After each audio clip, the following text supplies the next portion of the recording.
My name is Elena. I am 24 years old. I work as an assistant in a small firm. Every morning I wake up early. I take a shower, prepare a cup of coffee, and get ready for work. My office is 30 minutes away by car. I listen to classical music on the way. It helps me feel relaxed before a long day. I start work at 8:30. My manager's name is Mr. Vance. He is 45 years old.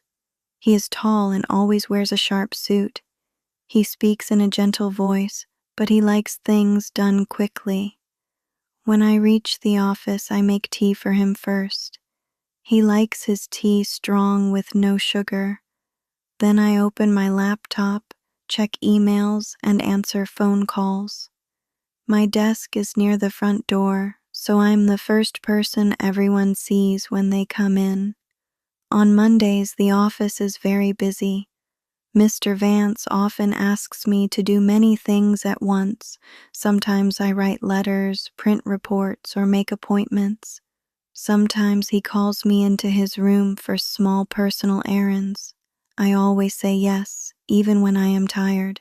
I want to do a good job. I want him to be pleased with my work. But after I help him with his personal errands, I often feel strange. I cannot explain it well, but I feel uncomfortable. Mr. Vance is kind in some ways. He often buys me small gifts like a box of cookies or a flower for my desk. Once he gave me a necklace for my birthday. He smiled and said, "You look lovely in this silver." I said, "Thank you," but I felt nervous. That night, I looked at the necklace for a long time. I liked it. My colleague Maya once said quietly, he gave it to me. "Elena, no one the manager else in the is very nice to got you. Gifts from him." I laughed and said, "He is nice to everyone." But inside, I knew she was right. He often called me into his room more than others. When we were alone, his voice was different. He smiled more. He talked about his life and asked about mine. I liked the attention. No one had ever made me feel that important before. I started thinking about him more. When I got home in the evening, I often thought about what he said that day. Sometimes I dreamed about him. It made me feel happy, but also confused. He was my manager, not my friend. Still, I liked how he looked at me and how he smiled when I brought him tea. Every day followed the same routine. I worked hard all morning, answered phone calls, and organized his meetings. At lunch, I sat alone at my desk. Mr. Vance sometimes came out and asked, "Have you eaten?" I would say yes, even when I had not. Once he brought me a salad from the cafe nearby. He said, "You work too hard, Elena. You need to take care of yourself." His words stayed in my mind all day. I felt warm inside. I thought maybe he really cared about me. In the afternoon, I often took the documents to the courier office. The walk was short, and the fresh air helped me feel better. I liked being outside for a few minutes. Then I came back, cleaned the tables, and prepared things for the next day. I always left the office around 6:30. By the time I reached home, it was already dark. At home, I made a simple dinner, some rice or noodles. Then I watched TV or checked my phone. I did not have many friends in the city. Sometimes I went to the store to buy groceries. On Fridays, I called my mother. She lived in another town. She always asked, "How is work, Elena?" I said, "It's fine. My boss is nice." I never told her about the strange feeling I had after some days at the office. I did not want her to worry. One Monday morning, I arrived a little late. There was traffic on the road. When I entered the office, Mr. Vance was already there. He looked at his watch and said, "You are late, Elena." I said, "Sorry," and explained about the traffic. His face was serious for a moment, but then he smiled. "Next time, leave earlier," he said. Then he handed me a small box. "This is for you," he added. I opened it. Inside was a gold ring. "You don't need to," I said softly. "I wanted to," he replied. "You make my work easier." I smiled but felt nervous. I did not know what to say. Later that day, Maya saw the ring. She raised her eyebrows and said, "Another gift." I told her it was just for helping with extra work. She did not look convinced. "Be careful," she said. I laughed it off, but her words stayed in my mind. That evening when I got home, I sat on my bed holding the ring. It was beautiful, but I felt uneasy. I wanted to believe Mr. Vance was just kind, but I was not sure anymore. I remembered how his hand touched mine when he gave me the box. It was only for a second, but it made me blush. The next few days, he was even more friendly. He asked about my weekend plans. He offered to drive me home when it rained. Once he said, "You look tired. You should rest more." I smiled and said, "Thank you." I liked hearing those words from him. They made me feel seen, but part of me started to wonder if this was normal between a manager and his assistant. One afternoon, when everyone had gone home, Mr. Vance asked me to stay a little longer. He said he needed help with some files. I agreed even though I was tired. I wanted to show I was responsible. We worked in silence for some time. Then he said, "You are very special, Elena." My hands froze for a moment. I looked at him, unsure what to say. He smiled and continued, "You are not like the others. You understand me." My heart started to beat fast. I said, "Thank you, sir." He laughed softly. "You can call me David when we are alone." That night I could not sleep well. I kept thinking about his words. "You are very special." I liked hearing them, but they also confused me. Was this still work or was it something else? I tried to stop thinking about it, but it was not easy. The next morning, I came to the office early. I wanted to avoid being alone with him again. But when he arrived, he smiled like nothing had happened. "Good morning, Elena," he said. "Good morning, sir," I replied, pretending to be calm. All day I tried to stay busy. I answered calls, sent emails, and avoided long talks. But he still found moments to come near my desk and say small things like, "You look nice today," or "That color suits you." I smiled politely, but my hands trembled each time. By the end of the week, I felt tired, not just from work, but from thinking too much. I wanted to believe Mr. Vance cared for me in a good way, but deep down I was unsure. I liked his attention, but it also made me feel guilty. I was his assistant, not his friend or girlfriend. Still, part of me wished his kindness meant something real. That Friday evening when I drove home, the radio played a love song. I smiled softly and thought about his smile, his gifts, and his gentle voice. But then I remembered Maya's words. "Be careful." My smile faded. I wanted to trust my boss, but something about his kindness did not feel safe anymore. That night, as I turned off the light, I told myself it was just work, nothing more. But in my heart, I was no longer sure. The next week began like every other one. I woke up early, dressed in my light gray blouse, and tied my hair in a simple bun. I tried to think of nothing but work. On the drive to the office, I kept telling myself that Mr. Vance was only my boss and nothing more. I wanted to believe that if I worked hard and stayed polite, everything would stay normal. When I arrived, he was already there. He was sitting at his desk reading some papers. I greeted him with a quiet, "Good morning." He looked up and smiled. "Good morning, Elena. "You look very nice today." I said thank you and quickly walked to my desk. I could feel his eyes on me, and I felt uncomfortable, though I did not show it. I tried to stay busy all morning.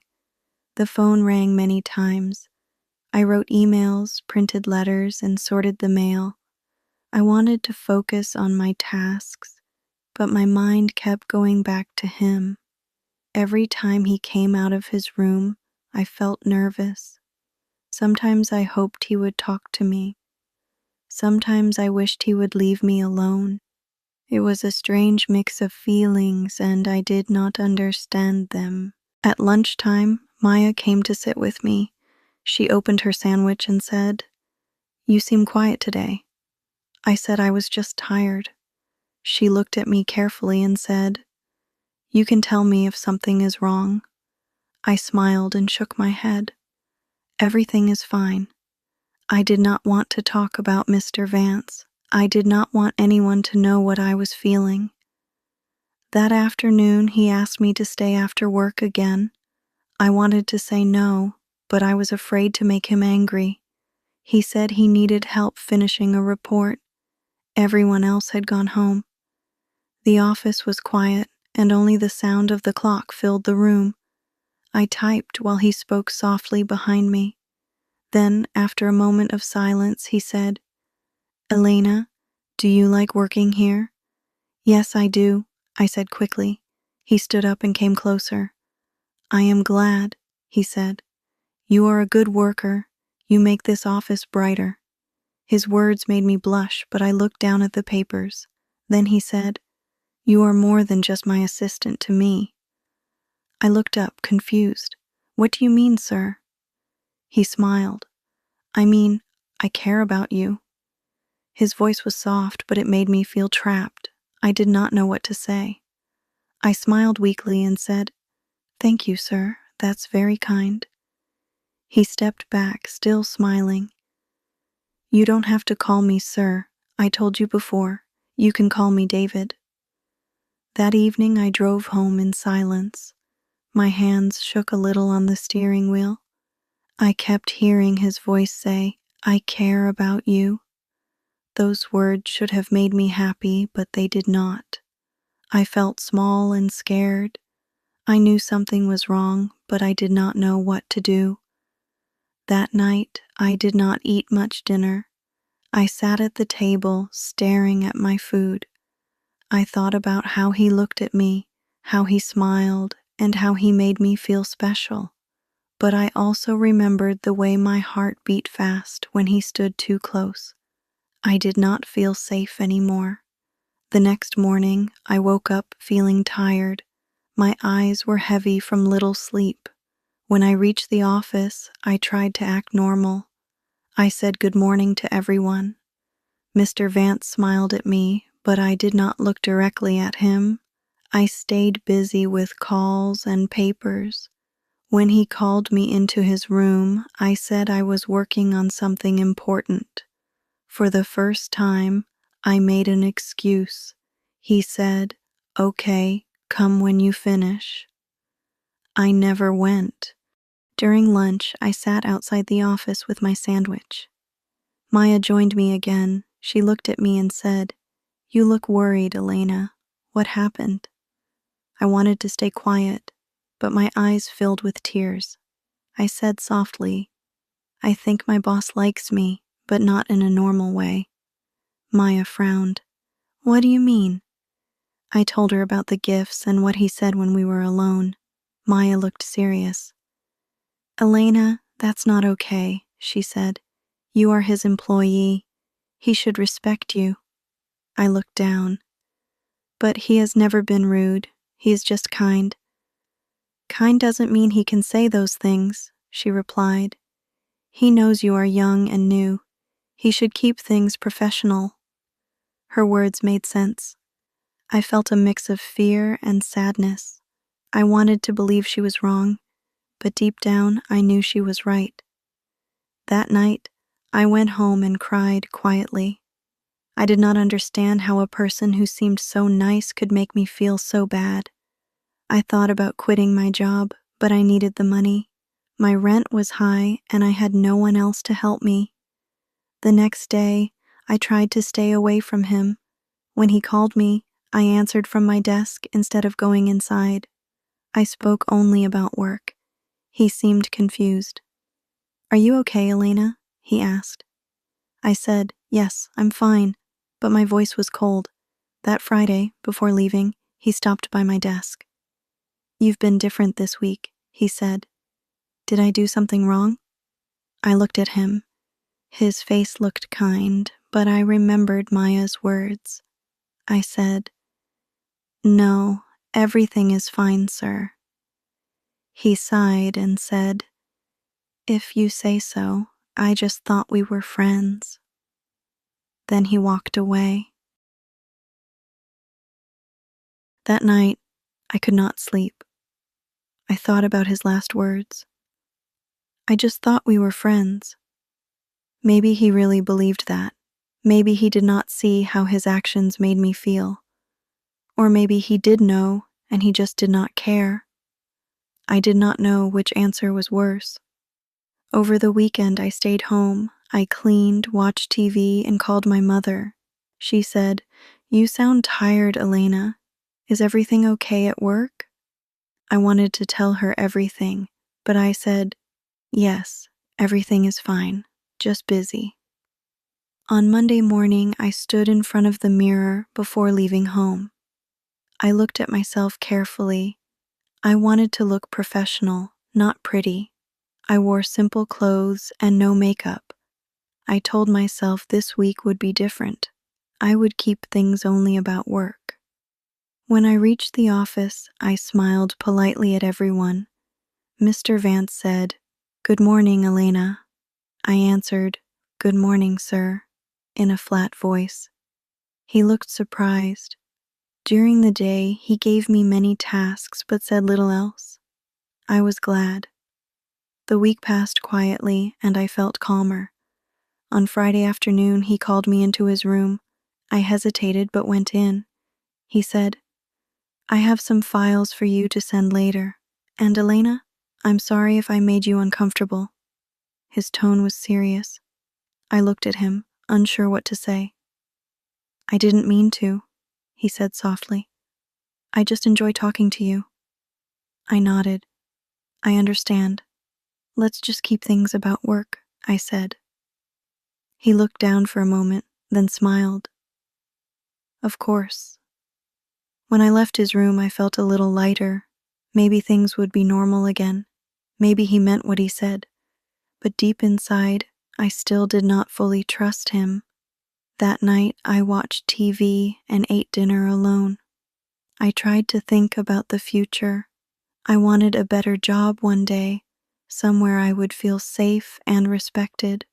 I did not want to spend my days worrying about what my boss might say next. I was not sure if I was brave enough to leave yet, but I was starting to see the truth. Mr. Vance cared about me, but not in a way that was right. I could no longer pretend it was simple kindness. For the first time, I began to ask myself what kind of person I wanted to be.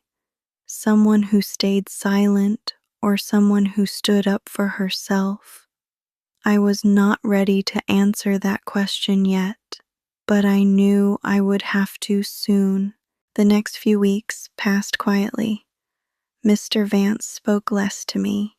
He only asked for reports or gave short instructions.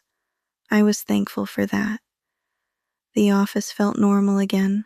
Still, every time he called my name, I felt a small fear inside. I was always careful to keep the door open when I entered his room. One afternoon, something changed. A new assistant joined the company. Her name was Chloe. She was 20 years old, friendly, and always smiling. On her first day, Mr. Vance asked me to train her. I showed her how to answer the phone, use the printer, and write simple emails. She learned fast and seemed happy to work here. I liked her. After a few days, I began to notice something. Mr. Vance started giving Chloe small gifts too, a notebook, a coffee mug, even a small perfume bottle. He told her she was a bright young worker. When I saw that, my heart felt heavy. For months, I believed I was special to him. Now I understood that I was not. This was his habit. This was what he did with young women who worked for him. That night when I went home, I felt both sad and free. I sat on my bed and said out loud, "He does not care about me." It hurt to say those words, but they were true. All the gifts, all the kind words, they were not real appreciation. They were a way to control me. The next morning, I came to the office early. I looked around the small room I had worked in for 2 years. The phones, the computers, the smell of coffee. It all felt different now. I realized how much I had changed. I no longer wanted his attention. I wanted respect. When Mr. Vance arrived, he greeted me as usual. "Good morning, Elena." I smiled politely. "Good morning, sir." Then I handed him a small envelope. He looked confused. "What is this?" he asked. "My resignation letter," I said softly. He stared at me. "You're leaving?" "Yes," I said. "I found another job. I start next month." He was quiet for a moment. Then he said, "I didn't think you were unhappy here." "I wasn't unhappy," I said, "but I want to work somewhere I can grow and feel safe." He looked down, then nodded slowly. "I see," he said. "I wish you good luck." I thanked him and walked out of his room. My hands were shaking, but my heart felt light. For the first time in many months, I felt proud of myself. During my last week, I helped Chloe with her work and showed her how to organize the files. She was kind and asked me why I was leaving. I smiled and said, "It's time for a change." I wanted to warn her about Mr. Vance, but I decided not to. She would see who he was soon enough. On my final day, I turned off my computer, cleaned my desk, and looked around one last time. The place felt smaller than before. I walked out of the office with my bag and my head held high. The air outside was warm, the sun was bright. I took a deep breath and smiled. I did not know what my new job would be like, but I knew one thing. I would never let anyone make me feel small again. When I got home, I made a cup of tea and sat by the window. For a moment, I thought about Mr. Vance and all the times I believed he cared about me. I no longer felt angry, just wiser. I whispered to myself, I deserve better, and for the first time, I truly believe it.